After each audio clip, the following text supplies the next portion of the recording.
బులెటిన్లో బ్రేకింగ్ చూస్తాం. మేడికట్ట బ్యారేజీని కాంగ్రెస్ అగ్రనేత రాహుల్ గాంధీ పరిశీలించారు. హెలికాప్టర్ నుంచి ఏరియల్ వ్యూ ద్వారా రాహుల్ మేడికట్టను పరిశీలించారు. ఇక మేడికట్ట వద్ద హైటెన్షన్ వాతావరణం నెలకొంది. మేడికట్టకు వెళ్లే దారులని పోలీసులు మూసివేశారు. పెద్ద ఎత్తున మేడికట్ట వైపునకు కాంగ్రెస్ కార్యకర్తలు తరలివస్తున్నారు. బారిగేట్లను తోసుకుంటూ కార్యకర్తలు దూసుకెళ్తున్నారు.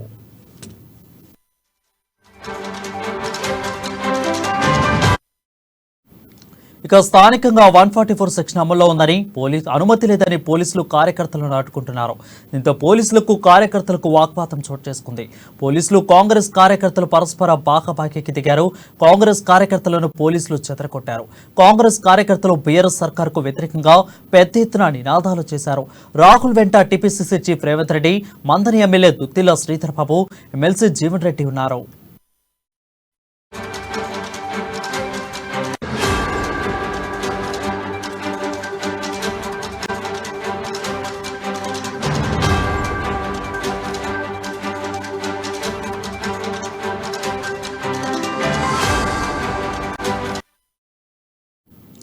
బ్రేకింగ్ న్యూస్ చూస్తున్నా. మేడికట్ట బ్యారేజీని కాంగ్రెస్ అగ్రనేత రాహుల్ గాంధీ పరిశీలించారు. హెలికాప్టర్ నుంచి ఏరియల్ వ్యూ ద్వారా రాహుల్ గాంధీ పరిశీలించారు. ఇక మేడికట్ట వద్ద హైటెన్షన్ వాతావరణం నెలకొంది.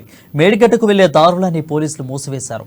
పెద్ద ఎత్తున మేడికట్ట వైపునకు కాంగ్రెస్ కార్యకర్తలు చేరుకున్నారు. భారీ గేట్లను తోసుకుంటూ కార్యకర్తలు తూసుకెళ్లారు. దీనిపై మరింత సమాచారం మా ప్రతినిధి స్వామి అందిస్తారు. స్వామి, చెప్పండి, దీని మీద అప్డేట్స్ ఏంటి? వరుణ్, ఇవాళ కాంగ్రెస్ అగ్రనేత మేడిగడ్డనైతే బ్యారేజీని సందర్శించిన నేపథ్యం అయితే కనపడుతుంది. అక్కడ అయితే ప్రాజెక్టు వద్ద భారీగా అయితే పోలీసులు అయితే మోహరించారు. ముందుగా రాహుల్ ఏఐసిసి అగ్రనేత రాహుల్ గాంధీని కూడా అంగీకరించలేదు. అక్కడ మొత్తం ప్రస్తుతానికైతే కాంగ్రెస్ కార్యకర్తలు అయితే అప్పటికే భారీగా మోహరించారని చెప్పుకోవచ్చు. అప్పటికి కాంగ్రెస్ కార్యకర్తలకు పోలీసులకు తోపులాట జరిగిందని చెప్పుకోవచ్చు. ఇప్పటికే కాంగ్రెస్ శ్రేణులలో ఒక రిక్వెస్ట్ తో మాత్రము ఏరియల్ సర్వేకు కూడా పోలీసులు అయితే అనుమతించారు.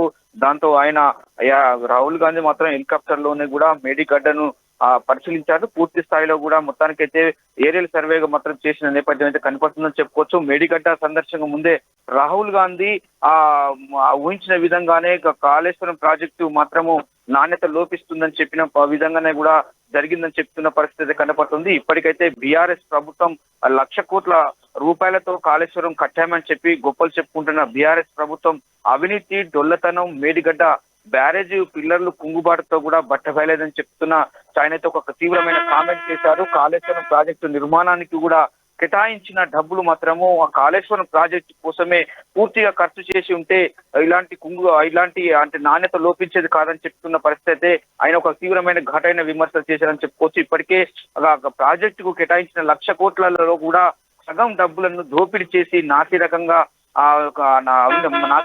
పనులు అయితే నిర్మాణం చేశారని చెప్తున్న పరిస్థితి కనపడుతుంది. ఇప్పటికే ఆ బ్యారేజ్ వల్ల అంటే పిల్లర్లు 7 నుంచి మొత్తం 21 పిల్లర్లుగా కుంగిపోవడంతో కూడా ఆధునిక టెక్నాలజీ కూడా లేని రోజుల్లో కాంగ్రెస్ ప్రభుత్వం హయాములో చేసిన శ్రీశైలం కావచ్చు, నాగార్జున సాగర్ కావచ్చు, జూరాల ప్రాజెక్టులు అయితే కాంగ్రెస్ ఒక ప్రతిష్టాత్మకంగా తీసుకున్నామని చెప్తున్న పరిస్థితి కనపడుతుంది. కాళేశ్వరం నిర్మాణం చేపట్టి 10 సంవత్సరాలు కూడా తిరగక ముందే కూడా బ్యారేజీ అంటే లక్ష్మీ బ్యారేజీ పొంగడం పట్ల మాది చాలా బాధాకరం అని చెప్పి కూడా ఏఐసిసి అగ్రనేత రాహుల్ గాంధీ అయితే చెప్పిన పరిస్థితి కనపడుతుంది. ఇప్పటికే ఈ చిన్న వర్షాలకే మేడిగడ్డ బ్యారేజీ పొంగితే మాత్రం ఇలా వరదలు ఇలా జరిగితే రానున్న రోజుల్లో కూడా వరదలు వస్తే ప్రాజెక్ట్ అయితే నిలబడుతుందని చెప్పి కూడా ఏలన చేసిన పరిస్థితి కనపడుతుంది. కాళేశ్వరం ప్రాజెక్టు బీఆర్ఎస్ ప్రభుత్వానికి ఒక ఏటీఎం గా మారిందని చెప్తున్న పరిస్థితి కనపడుతుంది. కానీ దీని పట్ల కూడా బీజేపీ నేతలైతే భారత ప్రధాని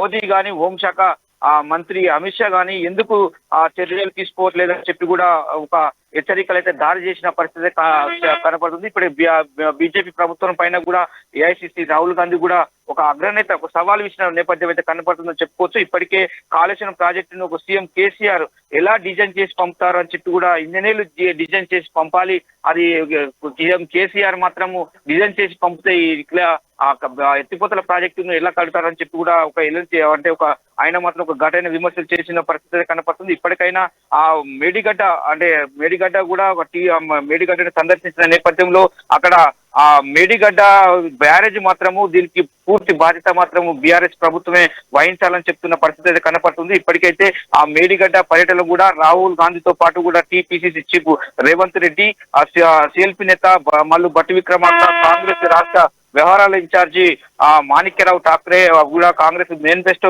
మొత్తానికైతే ఆ చైర్మన్ గా వ్యవహరిస్తున్న దుద్దిల శ్రీధర్ బాబు కూడా అక్కడికి చేరుకున్నారు. మొత్తానికైతే వాళ్ళు తిరుగు హైదరాబాద్ కి అయితే వెళ్లిన నేపథ్యం అయితే కనపడతా ఉంది. ఈ ప్రాజెక్టు వద్ద కూడా ఒక రాహుల్ గాంధీ రాకతో కూడా ఒక ఉద్రిక్త వాతావరణం నెలకొందని చెప్పుకోవచ్చు. ఇప్పటికే మేడిగడ్డ ప్రాజెక్టు వద్ద భారీగా అంటే మోహరించిన పోలీసులు మాత్రం కార్యకర్తలను కూడా అక్కడ తరలించే పనిలో ఉన్నారు. మొత్తానికైతే అక్కడ ఆ మేడిగడ్డ ప్రాజెక్టు వద్ద కూడా 144 సెక్షన్ విధించారు.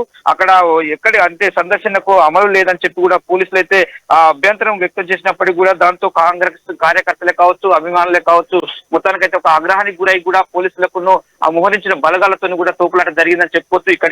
ఇప్పటికైతే ఒక ఘాటైన వ్యాఖ్యలు ఏఐసీసీ అగ్రనేత రాహుల్ గాంధీ మాత్రము దీనికి పూర్తి బాధ్యత కూడా బీఆర్ఎస్ ప్రభుత్వాన్ని బాధ్యత వహించాలి అని చెప్తున్న పరిస్థితి కనపడుతుంది. రానున్న రోజులలో కూడా భారీ వర్షాలకు ఈ మేడిగడ్డతో పాటు కూడా కాళేశ్వరం ప్రాజెక్టు నేలమట్టం అయిపోతుందని చెప్తున్న పరిస్థితి కనపడుతుందని చెప్పుకోవచ్చు. వరుణ్, రైట్. సో అయితే ఉదయం నుంచి సాగుతున్న రాహుల్ గాంధీ మేడిగడ్డ ప్రాజెక్టు పర్యటన, అదేవిధంగా ఇప్పుడు చేసిన ట్వీట్ మీద బీఆర్ఎస్ పార్టీ నేతలు ఏ విధంగా స్పందిస్తున్నారు, స్పందించే అవకాశాలు కనిపిస్తున్నాయా ఏమన్నా? వరుణ్, మీరు అన్నంత విధంగా బీఆర్ఎస్ నేతలు ఆల్రెడీ ట్విట్టర్ లో కూడా కామెంట్ చేసిన పరిస్థితులు లేవు. ఎందుకంటే మొత్తం మేడిగడ్డ కాళేశ్వరం ప్రాజెక్టు దాని ఎత్తిపోతల పథకం పైన కూడా కాంగ్రెస్ నేతలైతే మాత్రం విమర్శలు చేస్తున్నారు. అది అని చెప్పి కూడా చేసినప్పుడు పరిస్థితి అయితే కనపడుతుంది. కానీ ఖచ్చితంగా చూసుకుంటే మాత్రము ఆ మేడిగడ్డ భూపాలపల్లి ఏరియా జిల్లాలోని కూడా అటు పక్క మంత్రి మహాదేవ్పూర్ ఏరియా ప్రజలకు, రైతులే కావచ్చు, వారందరికీ కూడా అవసరమయ్యే తాగునీటి కావచ్చు, సాగునీటే కావచ్చు, అవసరమయ్యే నీటిని అందించడానికి అయితే భారీ డబ్బులతో కూడా వెచ్చించి అంటే ప్రాజెక్టును కట్టిన నేపథ్యం అయితే కనపడుతుంది. ఇప్పటికైతే వాళ్ళు బీఆర్ఎస్ నేతలు అయితే పెదవి ఇప్పడం లేదు. ఏం మాట్లాడితే ఏం జరుగుతుందని చెప్పి కూడా బీఆర్ఎస్ నేతలైతే బిక్కుబిక్కుమని చూస్తున్న పరిస్థితి కనపడుతుంది. ఆ ట్విట్టర్ లో ఎలాంటి పోస్టులు చేయడానికి కూడా వాళ్లకు తోచడం లేదని చెప్పి కూడా కుర్దీలో కనుక ఎలుక పడితే ఏ విధంగా ఉంటుందో ఇప్పుడు ఎలాంటి సమాధానం తెలంగాణ ప్రజలు చెప్పలేని పరిస్థితిలో ఉన్నారని చెప్పుకోవచ్చు. ఇప్పటికే కాంగ్రెస్ పలుమార్లు ఏఐసీసీ అగ్రనేత రాహుల్ గాంధీ తెలంగాణకు పలుమార్లు రావడంతో కూడా ఒక కాంగ్రెస్ జోష్ పెరగడంతో ఇలాంటి అవినీతిని ఎండగట్టడానికి రాహుల్ గాంధీ పర్యటిస్తుందని చెప్పి కూడా ఇవరకే రేవంత్ రెడ్డి కూడా ఎన్నో వ్యాఖ్యలు చేసిన పరిస్థితి కనపడుతుంది. మేడిగడ్డ పైన కూడా ఇప్పటికైనా ఆ బీజేపీ ప్రధాని భారత ప్రధాని మోదీ గాని, అమిత్ షా గాని కూడా చర్యలు తీసుకోవాలని చెప్పి కూడా వాళ్ళకైతే ఒక సవాల్ ఇచ్చిన పరిస్థితి కనపడుతుందని చెప్పుకోవచ్చు. Varun, right. Thank you Swamy for the updates.